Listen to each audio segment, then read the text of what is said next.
ये है आगरा मथुरा हाईवे पर स्थित फरह, जहां 50 से अधिक इंजीनियरिंग, मैनेजमेंट और मेडिकल कॉलेजेस के अलावा अनेक एजुकेशनल हब स्थित हैं। अब हम आपको इस हाईवे से वर्चुअल विजिट कराते हैं पुष्पांजलि कंस्ट्रक्शंस के अनेक प्रोजेक्ट्स में से एक मुख्य प्रोजेक्ट पीपी टाउन अ वेलनेस रिजॉर्ट का। हाईवे से मात्र 300 मीटर की दूरी पर पीपी टाउन अ वेलनेस रिजॉर्ट 28 एकड़ में फैला हुआ ऐसा लैंड पार्सल है जो resorts, naturopathy centres, weekend home, holiday homes, big corporate HR activities आदि प्रोजेक्ट्स के लिए पूर्णतः उपयुक्त है। खूबसूरत कुदरत के नजारे के बीच विशाल हरे भरे पेड़ों से सुसज्जित पीपी टाउन में प्राकृतिक तौर पर पक्षियों और मोरों का चहचहाना इस स्थान को बेहद खूबसूरत बना देता है। आंतरिक रास्तों के दृष्टिकोण से पीपी टाउन में 2 मेन ड्राइव्स और 4 स्ट्रीट एवेन्यूज हैं। तो चलिए सबसे पहले हम ड्राइव 1 से स्ट्रीट एवेन्यू 1 के लिए मुड़ते हैं। इस एवेन्यू के दोनों ओर आप 250 स्क्वायर यार्ड विलास के स्ट्रक्चर को देख सकते हैं। कुल मिलाकर इस प्रोजेक्ट में 250 स्क्वायर यार्ड के कुल 25 विलास बने हुए हैं।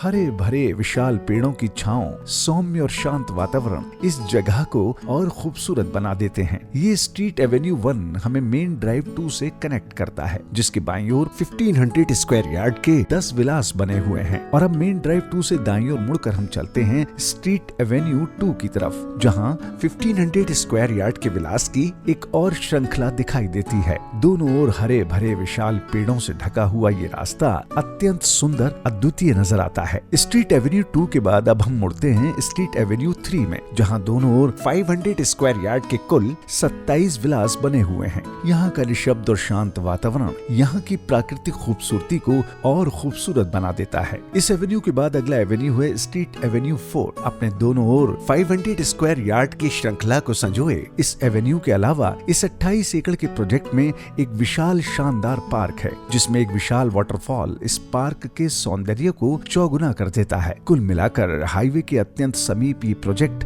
इसलिए और भी महत्वपूर्ण हो जाता है, क्योंकि जहां एक तरफ पूरे विश्व से लोग आगरा का ताजमहल देखने आते हैं, तो वहीं मथुरा में इस्कॉन और कृष्ण जन्मभूमि के दर्शन करने भी आते हैं।